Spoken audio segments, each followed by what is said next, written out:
Expert এই physical medicine ডিপার্টমেন্টগুলো কাউকে পাওয়া যায় আমাদের শিক্ষকগুলো আছে আমাদের গাজীপুরে আছে রাজশাহীতে আছে কুষ্টিয়াতে আছে যে জায়গাগুলোতে ওই জায়গা থেকে আমরা হেল্প নিতে আমি রিপোর্টে আমাদের ঢাকা মেডিকেলের ফিজিক্যাল মেডিসিনে যোগাযোগ হওয়ার পরে সবাই একটু শুনেন একটু খেয়াল করেন যে রিপোর্ট থেকে যখন আমাদের ঢাকা মেডিকেলে যোগাযোগ করা হয়েছে ফিজিক্যাল মেডিসিন বিভাগে আমাদের বিভাগীয় প্রধান এটা পজিটিভলি নিয়েছেন এবং যেটুকু সহায়তা করার করবেন বলেছেন এবং আমরা মানে এই রিলেটেড পড়াশোনা যেটা হচ্ছে এরপরে আপনারা মানে আপনাদের জেলায় বা কর্মক্ষেত্রে যেখানে ফিজিক্যাল মেডিসিন বিভাগ আছে বা ফিজিক্যাল মেডিসিন এন্ড রিহ্যাবিলিটেশন বিশেষজ্ঞ আছে ধরেন মেডিকেল কলেজে আছে বিভাগ কিন্তু জেনারেল হসপিটালেও ফিজিক্যাল মেডিসিন এন্ড রিহ্যাবিলিটেশন বিশেষজ্ঞ আছে প্রতি 4টা লাইনের ভিতরে একটা লাইন শুনলে ফিজিক্যাল মেডিসিন এত প্রমোশন মানে নাই সে মেডিকেল অফিসার হিসেবে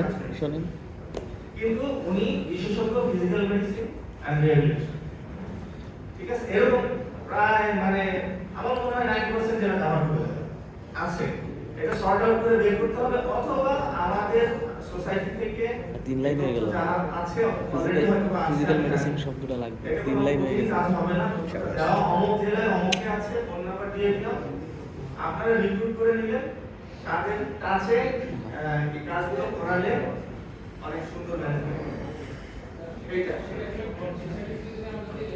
হ্যাঁ এগুলো আমরা দিই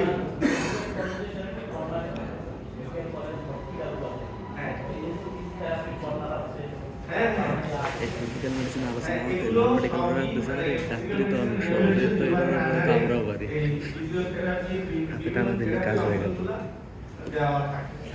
আবার কোনো ইয়েতে বাচ্চাদের মানে সিপি কর্নার শিশু বিভাগে সিপি কর্নার থাকে সেরিব্রাল পলসিতে প্যারালাইসিস হয় না প্যারালাইসিস হয় তো ওই এই ধরনের অসুখে তখন তারা আবার কিছু ওই ফিজিওথেরাপিস্ট রাখেন আলাদাভাবে রাখেন তাদের ডিপার্টমেন্টে রেখে সিপি বাচ্চাকে শুধু সিপি বাচ্চাকে কিভাবে ইমপ্রুভ করাবে সেগুলি নিয়ে কাজ করে তারপরে অটিস্টিক বাচ্চাদেরও কথা বলা বিভিন্ন বিহেভিয়ারাল প্রবলেম থাকে তারা আবার আলাদা বিভিন্ন জায়গায় খুলে ফেলছে তো এটা যদি মানে ফিজিক্যাল মেডিসিন বিভাগে আপনারা ইয়ে করেন সবাই under the umbrella of physical medicine and rehabilitation এটা অলরেডি এক্সিস্টিং তো এখানে আসলে এখান থেকে রোগীগুলো সব যার যার ডাইমেনশনে থেরাপিস্টের হাতে পৌঁছে যাবে এখন আমরা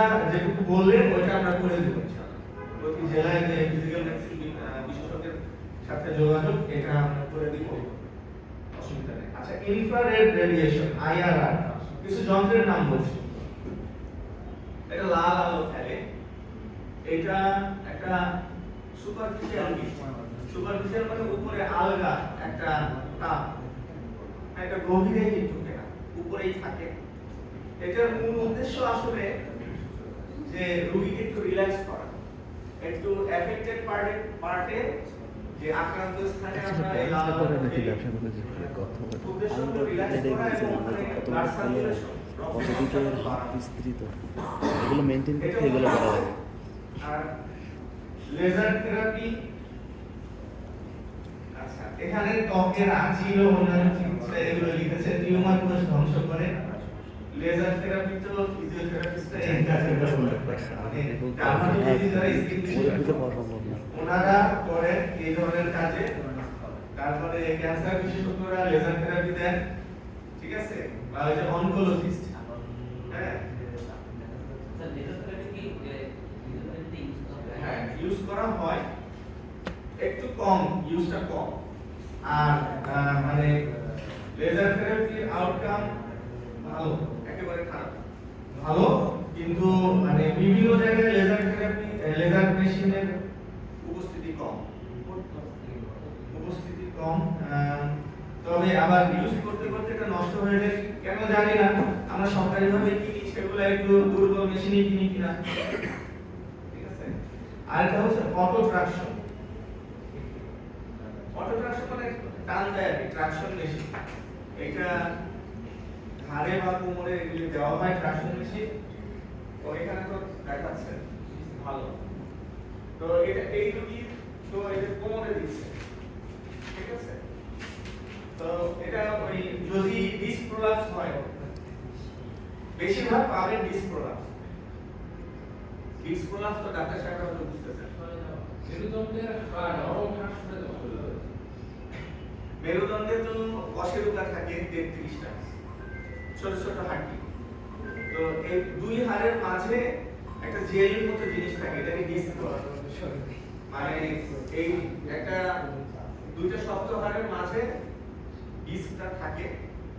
তো এখান থেকে এই ডিস্ক ম্যাটেরিয়াল যদি পেছনে লিক করে বেরিয়ে যায়, তো পেছনে নার্ভ বের হয়, নার্ভ যায় স্পাইনাল কর্ড থেকে, নার্ভ বের হয়। তো ওই অ্যানাটমি ওগুলো দেখাতে পারলে সবার জন্য ক্লিয়ার, ডাক্তার সাহেবরা আন্দাজ করতেছেন আগের পড়া, ঠিক আছে? তো তো সেই ডিস্ক বেরিয়ে যে নার্ভে প্রেসার দেয়, তখন সায়াটিকা ধরনের ব্যথা দেখা হয়। আমি একটা অসুখের কথা বলতেছি, আরো অনেক অসুখে ট্রাকশন দেয়া হয়, ঠিক আছে? মানে যেটা কমনলি পাবে সেটা বলছি। হাড়েও ডিস্ক প্রলাপস হয়, কোমরেও হয়, এটাকে সার্ভাইকাল স্পন্ডাইলোসিস বলে। কোমরেরটাকে না সার্ভাইকাল ডিস্ক প্রলাপস, এটা লাম্বার ডিস্ক প্রলাপস এগুলি বলে। তো ট্রাকশন দিলে যে কম্প্রেশনটা হয়, মানে টানলে, মেশিন দিয়ে টানলে আপনাদের অসুবিধা হচ্ছে বুঝতে? দুজন কথা বলতেছিলেন একে অন্যের সাথে, বুঝতে অসুবিধা হচ্ছে ভাই? Any problem? তো এটা টান দিলে এই কম্প্রেশনটা রিলিফ হয়, ঠিক আছে? মেশিনে টানলে কম্প্রেশনটা রিলিফ হয়। যেমন এতে লিখেছে ঘাড় ও কোমরের মেরুদণ্ড ব্যথায় নার্ভ রুট ও ডিস্কের উপর জমে থাকা চাপ অপসারণ করে। ভালোই লিখছে।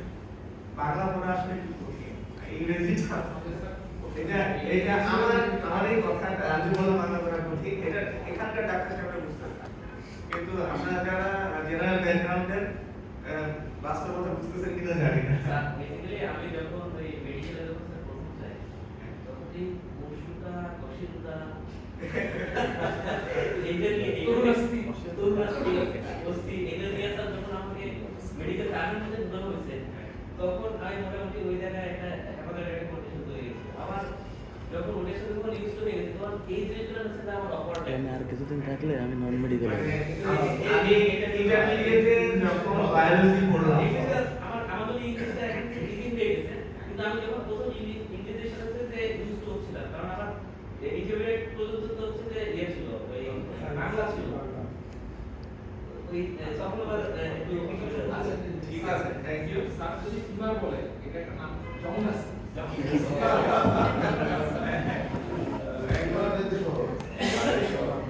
আমি ইন্টারমিডিয়েটে যখন বায়োলজি পড়ি, তখন আমি খুব ভয় পাইলাম বায়োলজি, এবং মানে আমি প্রাণীবিদ্যার চেয়ে উদ্ভিদবিদ্যা অতটা বেশি পড়ছি, মানে পারতাম, রেজাল্ট ভালো হয়েছে। প্রাণীবিদ্যায় অত ভালো করি নাই, পাশ করে গেছি, কিন্তু আমি জানতাম না তখনও যে আমাকে ডাক্তার করতে হবে, ঠিক আছে? মানে এবং প্রাণীবিদ্যায় এই বিভিন্ন অস্থির নাম, এই বংশের নাম অনেক। তারপরে কোন মেডিকেলে ছিলেন? Faridpur medical college. তো আচ্ছা যা ভাই এটা হলো ট্রান্সকিউটেনিয়াস ইলেকট্রিক্যাল নার্ভ স্টিমুলেশন, সংক্ষেপে আমরা টেন্স বলি। এটা কমন। TENS ক্যাপিটাল লেটারে যদি সব লেখা হয় টেন্স না। হ্যাঁ, এই যে এখানে ইন্ডিকেটর আছে। আচ্ছা, এই যে টেন্সের ট্যাগ, এইটা একটা, আর এখানে বেশিটা এমনি, এটা জাস্ট দেখানোর জন্য হাতের কাছে রাখা হয়েছে। তো এটা হলো ব্যথা, নার্ভের ব্যথা। হ্যাঁ, নার্ভের ব্যথা, স্নায়ুর ব্যথা যেটা, সেগুলো কমাতে ভূমিকা রাখে। স্যার এটা কি ওই যে মাঝে মাঝে দেখি স্যার অনলাইনে স্যার বিক্রি করে, হ্যাঁ হ্যাঁ, বিক্রি করে দিলে এটা ব্যাটারি চালিত পাওয়া যায়, পোর্টেবল টেন্স মেশিন আছে।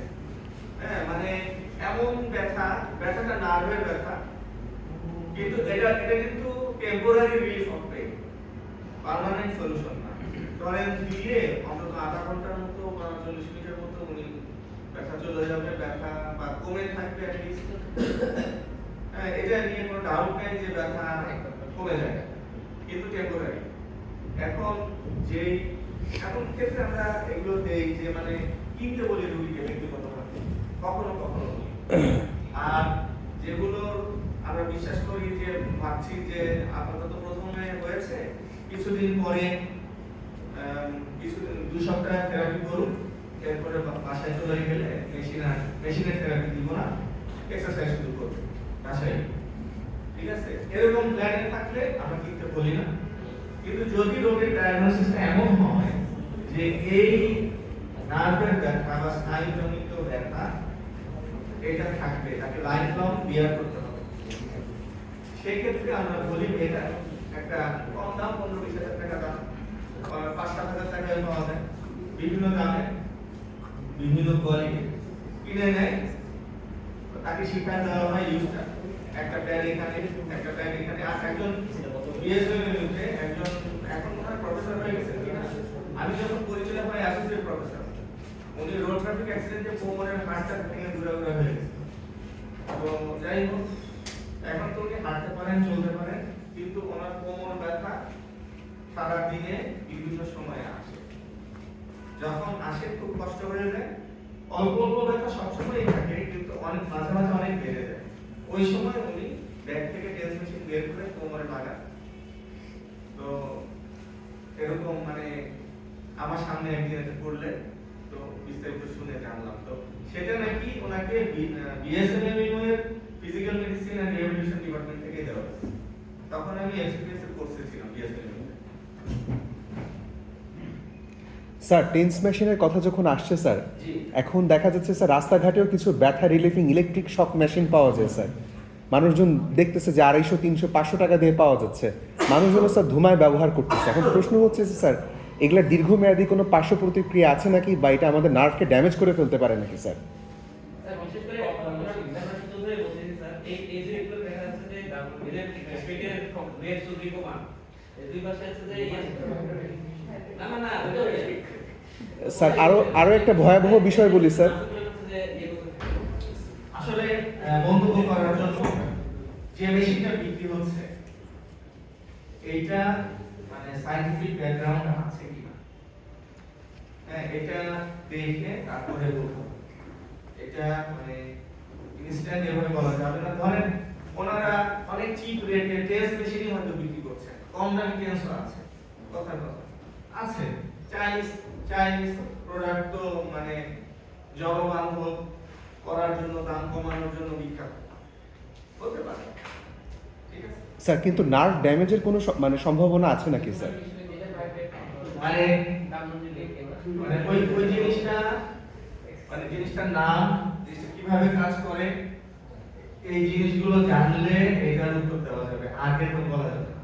জি স্যার। যেমন ধরেন মানে হোমিওপ্যাথিও তো একটা চিকিৎসা, আমাদের মেডিকেল কলেজ আছে, হোমিওপ্যাথি মেডিকেল কলেজ আছে। কারণ আমি পড়েছি অ্যালোপ্যাথি, আমি কিন্তু হোমিওপ্যাথি নিয়ে কথা বলতে পারবো না। সায়েন্টিফিক ব্যাকগ্রাউন্ড আছে, এটা শুনেছি, এবং ইউরোপ আমেরিকাতে হোমিওপ্যাথির অনেক কথা, এটা জানেন কিনা? তো অল্টারনেটিভ মেডিসিন অনেক শুনলাম আছে। এখন আমি ওইটা নিয়ে আমার বেশি কথা বলা ঠিক হবে, ঠিক আছে? আমি যেটা করেছি, যেটা জানি, সেটা মধ্যে থাকতে পারবো। যেমন ধরেন যেটুকু আমি বললাম মানে একজন হিউম্যান বিং হিসেবে, যে সেটা ভালো করছে, সেটার সুনাম আছে, ওই চিকিৎসা পদ্ধতিগুলো, এইটুকু আমি মানুষ হিসেবে আমি অ্যাকসেপ্ট করতেই পারি। ঠিক আছে? আর ওই যে নার্ভ ড্যামেজ করে দিচ্ছে কিনা বললেন, এটা মানে মেকানিজমটা কি করছে। তারপরে ধরেন শর্টওয়েভ ডায়াফ্রাম, এটা এই যে দুইটা হেড অ্যাফেক্টেড পার্টে দেওয়া হয়, এটা আসলে ডিপ হিট মডালিটিস, গভীরে ঢুকে যায়। গভীরে শর্টওয়েভ এবং মাইক্রোওয়েভ এখানে দেওয়া নাই, দুটোই জানবে হিটটা গভীরে ঢুকবে। কিন্তু এগুলার কোন কোন ক্ষেত্রে কোনটা দিতে হবে এবং কোনটা দেওয়া যাবে না, এই তথ্য জানা থাকতে হবে। এই মানে প্রত্যেকটার উপরে বললাম তো অনেক কথা আছে, এক এক করে ঢুকলে এবং যদি মানে কেন দেওয়া যাবে না, হ্যাঁ, সেটার আবার প্রশ্ন হবে। ঠিক আছে? যেমন ধরেন অ্যাকিউট ইনফ্লামেশন মানে তীব্র ব্যথা ফুলা জয়েন্টের আর্থ্রাইটিস একটা জয়েন্ট হাঁটু অনেক ব্যথা ফুলা পানি জমে গেছে ঠিক আছে তো আমরা এই শর্টওয়েভ মাইক্রোওয়েভ ব্যথা নিয়ে এগুলো দিব না যেমন একটা কথা বললাম এরপর যদি প্রশ্ন হয় কেন দিব না সেটার জন্য আরো অনেক ব্যাখ্যা যেতে হবে এরকম আছে তারপরে ক্যান্সার হ্যাঁ ক্যান্সারের রোগীকে দিব না ভিতরে মেটালিক কোন ইমপ্লান্ট বসানো আছে হ্যাঁ মানে স্পাইনে দেয় অনেক সময় প্লেট স্ক্রু বসায় মেটালিক না হলে মানে মেটালিক না হলেও দেওয়া যাবে না ডিপ হিট দেওয়া যাবে না হ্যাঁ কিন্তু ইলেকট্রিক্যাল স্টিমুলেশন যে টেন্স ভিতরে যদি মেটাল থাকে টেন্স দেওয়া যাবে না এবং ডিপ হিট দেওয়া যাবে না ঠিক আছে গলে যাবে ওটা ওই মেটাল গরম হয়ে যাবে ভিতরে এরকম তারপরে ইন্টারফারেন্সিয়াল এই যে ব্যথা কমায় এগুলো সব ব্যথা কমায় এবং টিস্যু পুনর্গঠন করে ইন্টারফারেন্সিয়াল থেরাপিকে আইএফটি বলি আমরা আইএফটি ধরেন মানে ইনজুরি হইছে দেখেন তো এই বছরই মানে ব্যথা পেয়ে যেগুলি ব্যথা পেয়ে তর্জমা তাফসীর তুলে হইছে ধরছি স্পোর্টস ইনজুরি হোক ওই ব্যাটা সেগুলিতে আমরা এগুলিতে মাংসে বা জয়েন্টে বা লিগামেন্টে ইনজুরি ঠিক আছে সেগুলিতে আমরা ইন্টারফারেন্সিয়াল থেরাপি দেই টেস্টটা সবচেয়ে ভালো কাজ করে স্নায়ুর ব্যথা এদিকে খেয়াল করে আরো আছে ইএসটি ইলেকট্রিক্যাল স্টিমুলেশন জিনিস বানাইছে হ্যাঁ এটা এনএস কিছু বানাইছে নিউরোমাসকুলার ইলেকট্রিক্যাল স্টিমুলেশন আছে অনেক কিছু ইউএসটি বলতে একটা আছে আল্ট্রাসাউন্ড থেরাপি আল্ট্রাসাউন্ড থেরাপি হ্যাঁ এটা বেশ ভালো একটা যন্ত্র এটা টিস্যু পুনর্গঠনে হিলিং এ সহায়তা করে প্রদাহ কমায় ব্যথা কমায় আমরা বিভিন্ন জায়গার অল্প স্বল্প ব্যথা এই কনুইতে ব্যথা যে আমি এরকম করতে পারছি না কিছু নিলে আমার কনুইতে লাগে টেনিস এলবো বলে এই যে এই সাইড বাইরের সাইডে ব্যথা করে ভিতরের সাইডে যদি করে এটাকে গলফার্স এলবো বলে ঠিক আছে তো এগুলিতে দেই আরো গোড়ালির তলে ব্যথা আছে প্লান্টার ফাসিটিস বা হিল পেইন এখানে এই আল্ট্রাসাউন্ড থেরাপি খুব ভালো কাজ করে ফ্রোজেন শোল্ডার বা শোল্ডারের পেইন স্টিফনেস আমার কথা মনে এমনি শোনা যাচ্ছে জি স্যার হ্যাঁ এসব জায়গায় আমরা আল্ট্রাসাউন্ড থেরাপি দিই ভালো কাজ করে একটা পর্যায়ে আছে কাজ করে না সে মানে সব তো আর ইয়ে না মানে এত বিস্তারিত করা সম্ভব হবে না কত যাচ্ছে বলেন তো স্যার ফরিদপুর মেডিকেল